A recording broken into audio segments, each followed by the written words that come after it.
Our next lesson is from the book of Deuteronomy, a portion of chapter 24. When you lend your brother anything, you shall not go into his house to get his pledge. You shall stand outside, and the man to whom you lend shall come and bring the pledge out to you. If the man is poor, you shall not keep his pledge overnight. You shall in any case return the pledge to him again when the sun goes down, that he may sleep in his own garment and bless you. And this shall be righteousness to you before the Lord your God.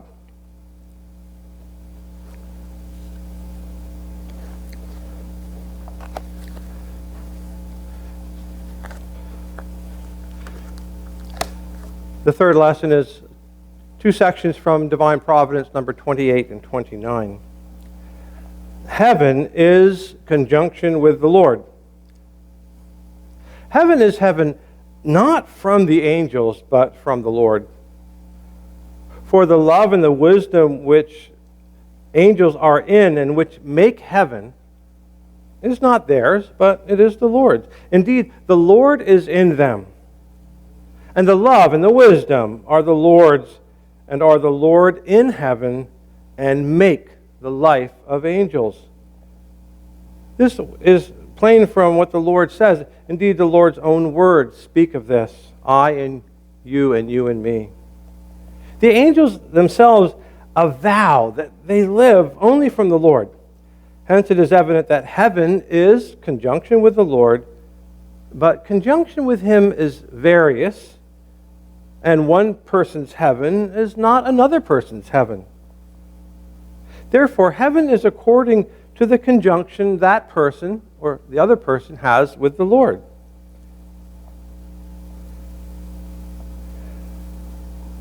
From Divine Providence, number 29, subsection 2. We have said so much to make it known that conjunction of the Lord with angels and their seeming reciprocal conjunction with Him, how it is affected. All angels turn their faces to the Lord, and the Lord regards them in the forehead as they regard Him in His eyes. The reason is that the forehead corresponds to love and affection, and the eyes correspond to wisdom and perceptions. Still, the angels do not of themselves turn to the Lord and face Him, but the Lord faces them towards Himself, doing so by influx of their life's love. By this, He enters into their perceptions and their thoughts, and so is turning them to Him. There is such a circuit or circle from love to thoughts under the Lord's love's impulses, then from the thoughts to love and back to the mind's activity. This may be called the circling of life. On these subjects, it says to see more in the work Divine Providence and Divine Love and Wisdom. Love conjoins itself to wisdom and causes wisdom to be reciprocally conjoined to love. Angels are in the Lord, and He is in them. The angels are only recipients. The Lord alone is heaven. Behold, I stand at the door and knock. If anyone hears my voice and opens the door, I will come into him. Our country, our natural world is at war. What do we do in wartime? We seem to be forced to take a side. In past world wars between countries, people took the side of their country unless that they saw the evil of their country's motives and deflected, like in The Sound of Music. In civil wars, fellow countrymen are up at arms against their neighbors and sometimes their own family members. In times of conflict and protest, protesters protest against what they consider to be unjust decisions of their country. They may be assassinated by their own civil leaders. as we may be seeing now in other parts of the world. Canada has stood for a beacon of light and freedom to enslaved people, especially those south of us. And as late as 50 years ago, when people there did not agree with what was taking place in conflicts in the Southeast Asia, draft dodgers entered the portals of our country to find help. Today, our war is not against another country or a social group or a subset of society. It is against a microorganism causing a potentially deadly disease among ourselves, those we love, those we know and those we don't know.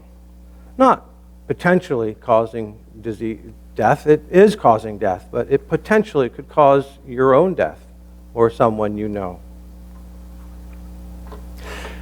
It is not a war against the vaccinated and the unvaccinated and the undecided.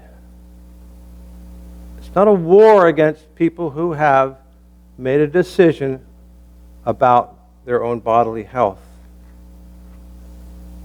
Today, the Hells are having a heyday working that angle on the minds and hearts of people all over the world, all over the country, all over the Toronto greater community, all over the Olivet Church.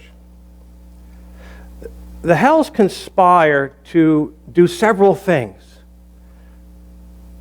They are held in order by means, and only by means, of fear. That's the way the Hells are kept in order. If they weren't afraid of something bad happening to them or something painful or some suffering, all hell would break loose. Sadly, that's the only way to keep the Hells in order, is by using their own fears. And so they are master at using the fears of others in hell to organize and to control.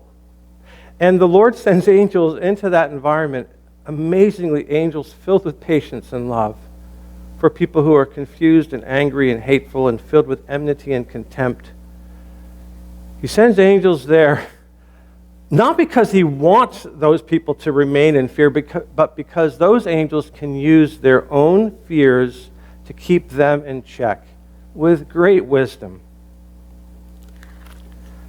But the Hells conspire with us to increase our fear, their most powerful weapon, in order to enslave people to their own kind of life. The Hells being kept in order by fear, the only thing that actually works for them to work on others is for them to inspire fear, and that's what they do for us. They work with our own fears, potential fears, our pain, our own suffering, our own tensions, our own tendencies towards anxieties. So devils and Satans, in a lovely passage in the Arcana number 1820, we're told that they have innumerable ways of clothing over their clandestine thoughts and fantasies to appear as if they make perfect sense, so that they can persuade people on earth and persuade other novitiate spirits in the other world or in hell to follow what they say or else. So they use innumerable weapons. They have a big arsenal against us. One of the best ones is enmity. Goes along with hatred and contempt. It's coupled with the idea of anger and cruelty, and especially persuasion. So enmity is looking at the other person, whoever they are, and holding them off as an enemy. They don't agree with me, they're my enemy. That's what enmity is. Seeing others as our own enemy. Anyone who does not agree with our position or on some subject or our choice in some matter, we have to watch out for the Hells inspiring us to look at the other with enmity or contempt, ridicule, belittlement, bullying. So the Hells wish for people to take sides against each other. United we stand, divided we fall.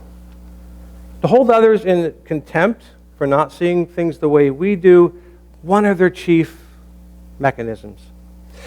So they desire to bring out their weapons to force others to take sides and start fights with the neighbor.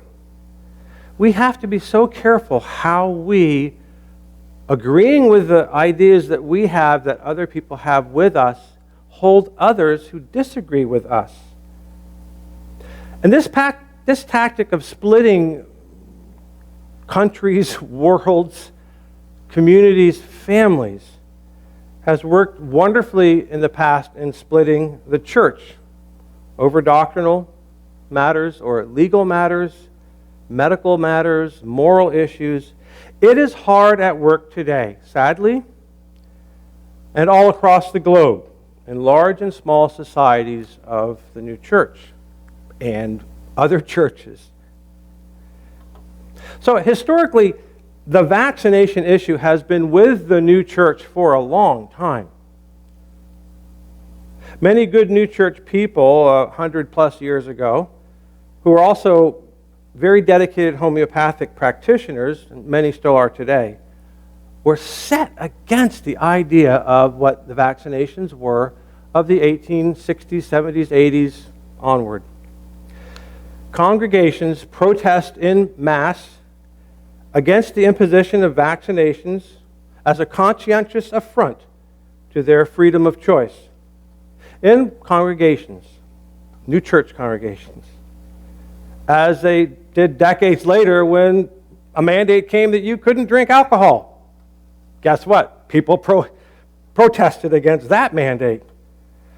Just because the government makes up its mind to force some mandate on whoever doesn't make it right.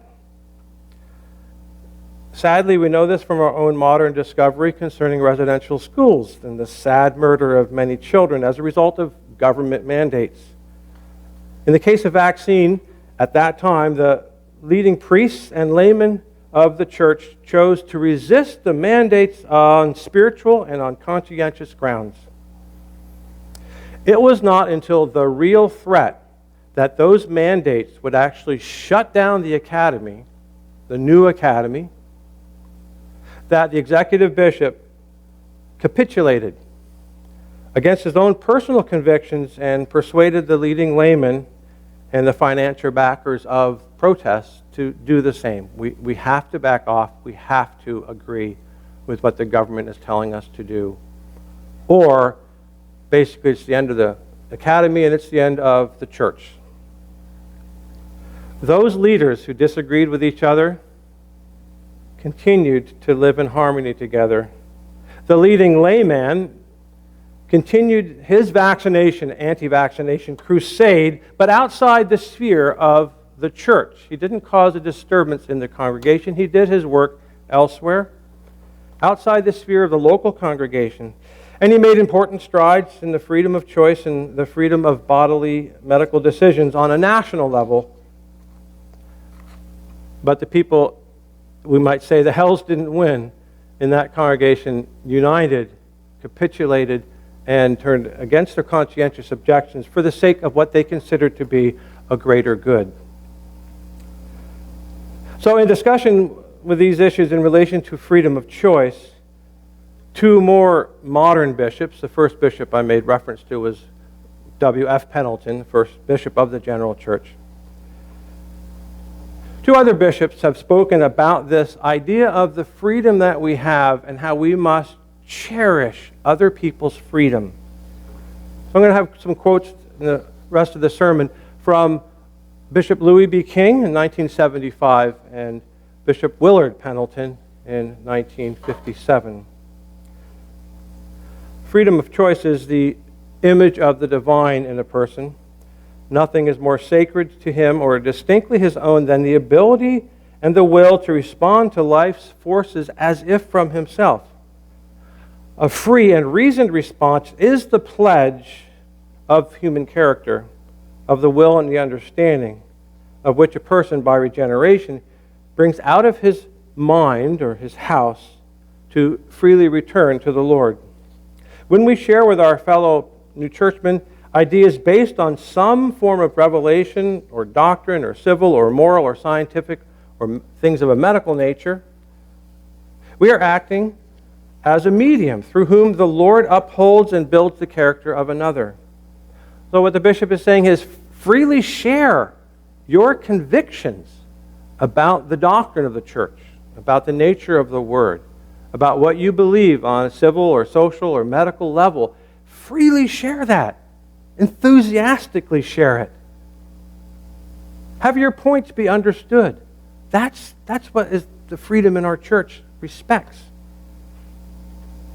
But in so giving, continuing the bishop's sermon, let us guard zealously the recipient's freedom to accept or reject. It is our right to present the truth forcefully, to reinforce it with every reasoned conviction of the rational faculty, but never are we to trespass upon the domain of the other person's free election. The other person's sacred right is to consider and reconsider our offering, but the other person must decide for themselves. And such a decision involves not only reasoned reflection, but a conscientious willingness. Love is the life of man. It resides in our will, and we, no matter how convinced we are of the truth and goodness of our offering or our position, must not intrude upon the conviction of another's will or try in any way to control that other person's choice. This is the ancient law of the pledge that I read as a lesson from Deuteronomy. The Lord, through Moses and the children of Israel, is illustrating what we must regard as the sacred privilege of one another to remain free. The lender, called the benefactor, was not to set foot in the house of the person he was lending to get the pledge or the collateral. He was not to set foot. He wasn't to intrude. He was not to violate that other person's boundaries to get his collateral. We must respect that same principle. In thinking about what strong position we take, we must respect the boundaries of the other person's own convictions as well. We also, Bishop continues by talking about, we are also lenders and borrowers at all times. Here is the truth as I see it, we say to another person.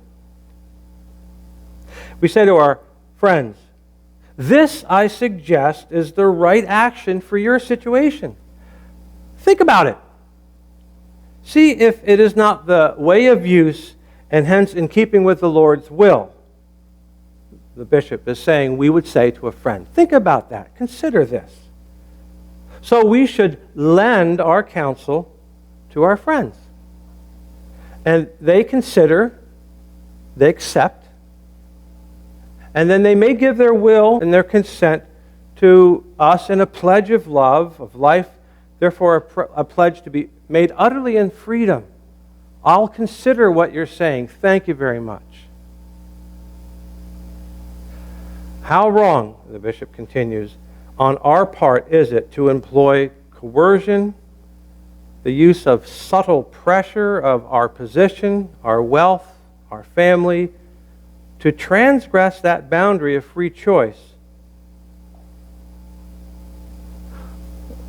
God himself, whose love would save all and whose wisdom would erase all disorder and avoid all mistaken choice, will not himself interfere with the free volition of his creatures.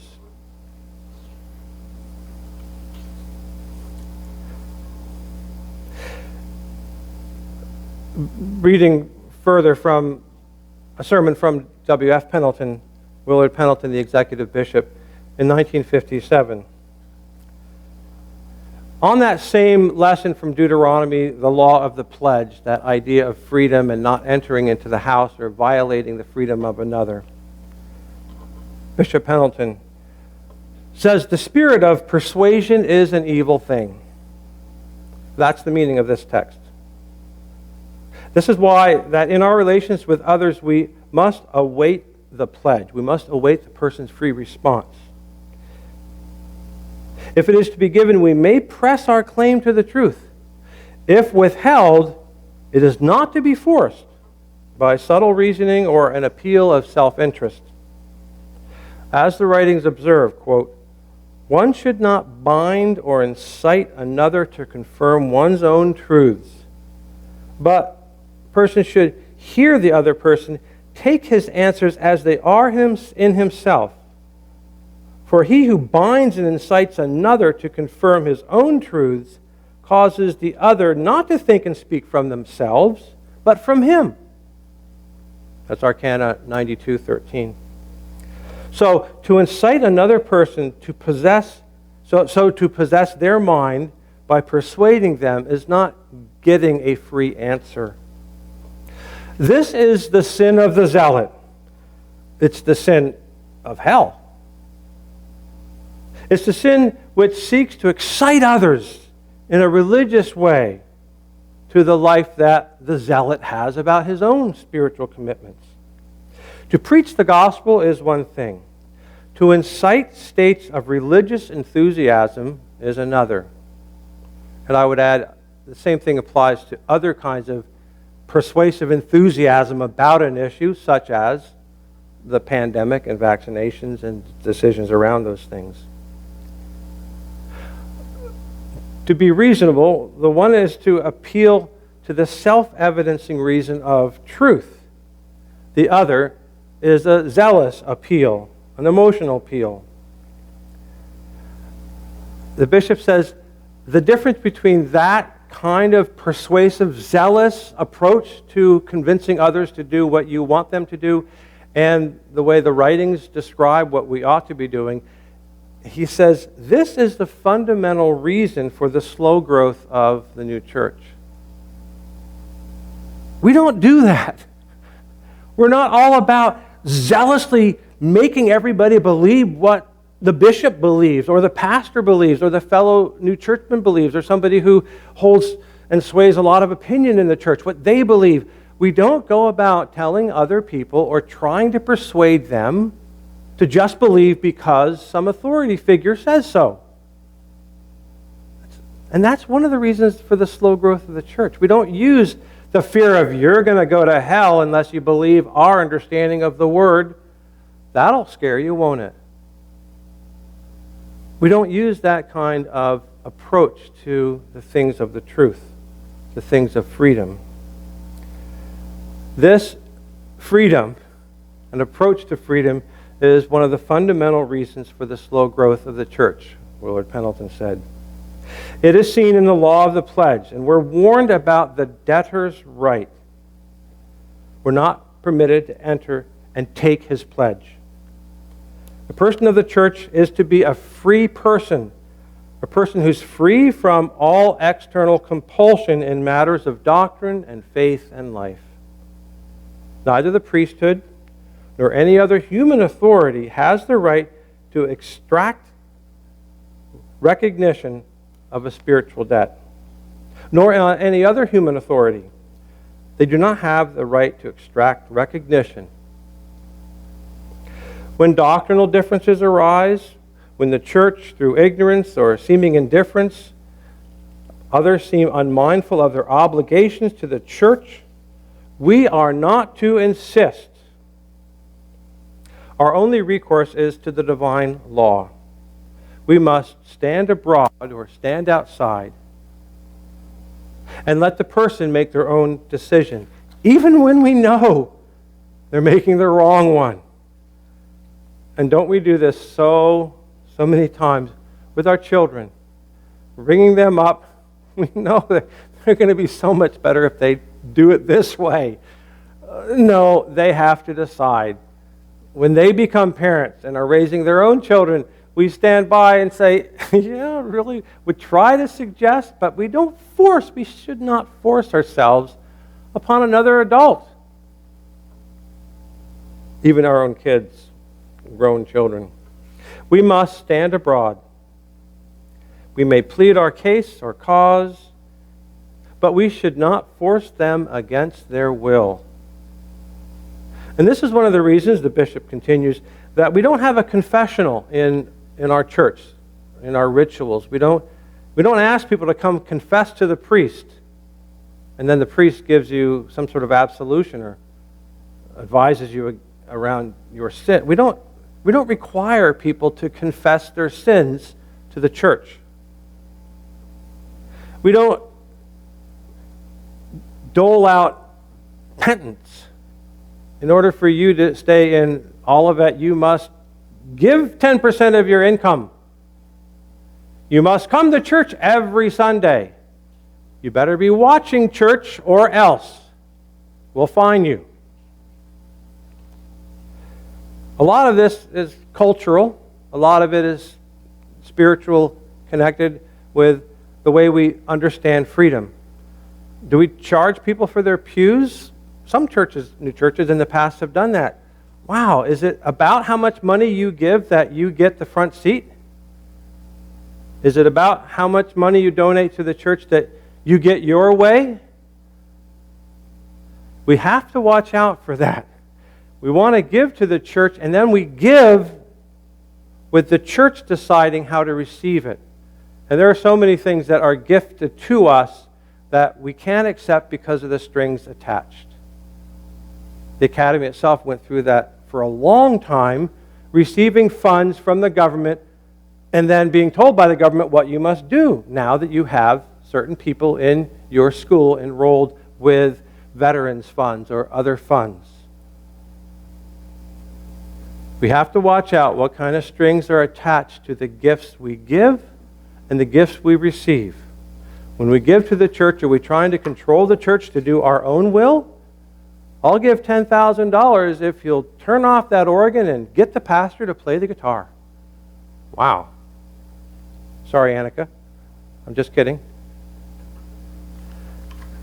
We don't operate that way. Continuing with the last paragraph from Bishop W.F. Willard D. Pendleton's sermon. The appearance is, however, that the end justifies the means, that if our cause is righteous, persuasion is permissible. Yet the purpose of permissions, however they apply, is that freedom may be preserved. So we say our persuasion is permissible. Permissions are only to continue to guard freedom. Hence the teaching that the Lord permits what He does not will, and this for the sake of freedom. If then through some exercise of permission a person is deprived of their freedom, it is not a permission of providence. Repeat that again. If through some exercise of permission a person is deprived of their freedom, it's not a permission of providence. It is a thing of evil. So it is that he who instructs or advises another, he who in one way or another seeks to lead men to the good of life, must speak the truth and allow the other to respond to it in total freedom. In the Arcana, we're told, he who believes differently than the priest and makes no disturbance must be left in peace. But it's added that those who make a disturbance need to be separated. To disturb is to insist upon our own interpretation of the doctrine, to require of others that they should not be willing to do what we're asking of them and what they're asking of us. We read that over again. To disturb in the church is to insist upon our own interpretation of doctrine or the application of doctrine, and to require of others that which we are not willing that others should require of us. So we want to remove from others their freedom to disagree with us, while we want to actually impose our understanding upon them. That is to cause a disturbance in the church. There is a toleration of how people understand doctrine and how they apply it. Let therefore those who feel that they are being deprived of their freedom by the pressures of human opinion go to the Word where there is no persuasion. There's no false emphasis on things that impel one to believe. We note the teaching of the writings that the Lord never compels anyone, for he who is compelled to think what is true and to do what is good is not reformed, and therefore not regenerated. Therefore, it is a law of divine providence that the understanding and the will of another is not to be forced, for that which compels takes away freedom. That's Apocalypse explained, 11:30.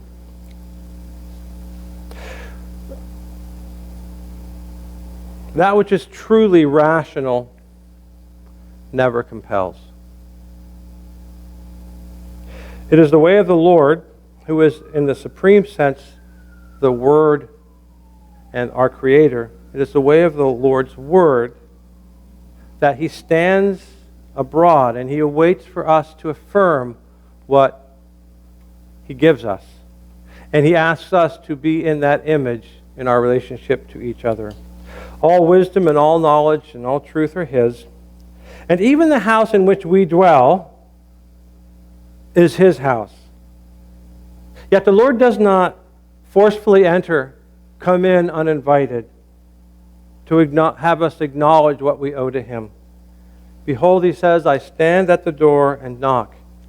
If anyone hear my voice and open the door, I will come into him, and I will sup with him, and he with me. Amen.